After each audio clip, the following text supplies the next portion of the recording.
तो चलिए अब बात करते हैं मणिपुर के ओपिनियन पोल की। क्या कहते थे ओपिनियन पोल 2017 में? सबसे पहले हम आपको वो बताते हैं। 2017 के चुनाव में ओपिनियन पोल ने बीजेपी को बड़ी पार्टी के तौर पर दिखाया था।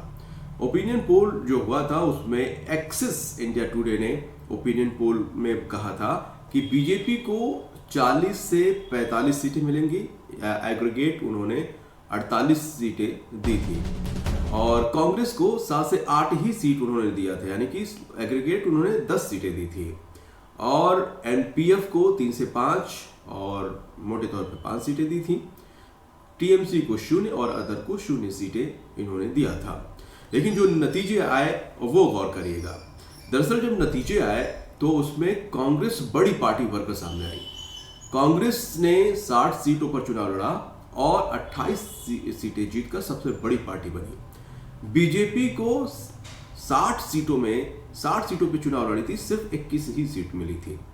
इसके अलावा जो वहां की एक लोकल पार्टी है नगा पीपल्स फ्रंट, उसको 4 सीटें मिली, 16 पे चुनाव लड़ी थी।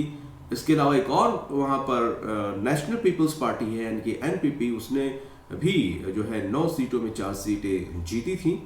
और इसके अलावा लोक जनशक्ति पार्टी को 1 सीट मिली थी और टीएमसी 24 सीटों पर लड़ी थी, उसको भी 1 सीट मिली थी और एक निर्दलीय उम्मीदवार वहां पर जीता था। तो ये नतीजे उस वक्त के थे। और मैं आपको अभी की जो ओपिनियन पोल क्या कुछ कहते हैं वो बता देता हूं। 2 एजेंसियों के ओपिनियन पोल हैं। रिपब्लिक ओपिनियन पोल इस वक्त के ओपिनियन पोल कहते हैं कि बीजेपी 31 से 37 सीटें जीतेगी, कांग्रेस 13 से 19 सीट, एनपीपी 3 से 9 सीट और अदर्स में 2 से 2 सीटें जीत सकती हैं। इसके अलावा एबीपी वोटर्स ने जो सर्वे किया उसके मुताबिक क्या है, बीजेपी 23 से 27 सीट, कांग्रेस 22 से 26 सीट, एनपीएफ यानी नेशनल पीपल्स फ्रंट पार्टी 2 से 6 सीट और अदर्स 5 से 9 सीटें जीत सकती है। यानी कि यहाँ पर बीजेपी और कांग्रेस को कांटे की टक्कर दिखाई दी गई है, यहाँ पर कि कांटे का मुकाबला हो सकता है, इस बात की जो ओपिनियन पोल कहते हैं। लेकिन मैं आपको जो मौजूदा परिस्थिति बन रही है उसके बारे में जो राजनीतिक हलचल है वो बता देता हूँ, उससे अंदाजा लग जाएगा कि यहाँ पर असल स्थिति क्या बनती हुई नजर आ रही है। दरअसल खास तौर पर बीजेपी के परिप्रेक्ष्य में ही बात की जाए तो स्थिति काफी बदलती हुई नजर आ रही है, क्योंकि 2020 में काफी कुछ डैमेज हो चुका था मणिपुर में एन बीरेन की सरकार में। दरअसल 3 जो बीजेपी के विधायक थे उन्होंने इस्तीफा देकर कांग्रेस में वो शामिल हो गए थे। इसके अलावा एनपीपी के 4 विधायक और 2 और विधायकों ने बीजेपी से एन बीरेन की सरकार से अपना समर्थन वापस ले लिया था।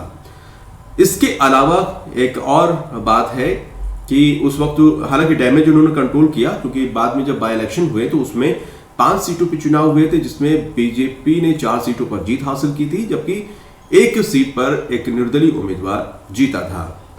लेकिन अब जो स्थिति बन रही उसमें एनपीपी ने जो है अब अलग से चुनाव लड़ने का फैसला किया है, चूंकि एनपीपी और एनपीएफ दोनों ही, क्योंकि हिंदू कार्ड बीजेपी के हिंदू कार्ड से वो नाखुश नजर आए। दरअसल वहां पर महंगाई बेरोजगारी एक बड़ा मुद्दा है और एस्पा जो हटाने की मांग वहां पर एक जमाने से लोकल पार्टियां करती आ रही हैं। तो ये कुछ स्थिति परिस्थिति बनती हुई नजर आ रही है, लेकिन कुछ चीजें बीजेपी के फेवर में भी जाती हुई नजर आ रही हैं। दरअसल वो ये कि टीएमसी के जो एकमात्र विधायक थे वो बीजेपी में शामिल हो गए हैं। इसके अलावा कांग्रेस के एक विधायक हैं, उन्होंने भी बीजेपी का दामन थाम लिया है। लिहाजा ये कहना बहुत मुश्किल है कि किसकी यहाँ पर सरकार बन सकती है, किसकी नहीं बन सकती है। उसके लिए 10 मार्च का इंतजार करना पड़ेगा। हालांकि जो सर्वे सी वोटर्स के कह रहे हैं कि यहाँ पर कांटे का मुकाबला देखा जा सकता है, तो यहाँ पर ये चीज मुमकिन होती हुई नजर आ रही है। यहाँ पर एक कांटे का मुकाबला देखा जा सकता है।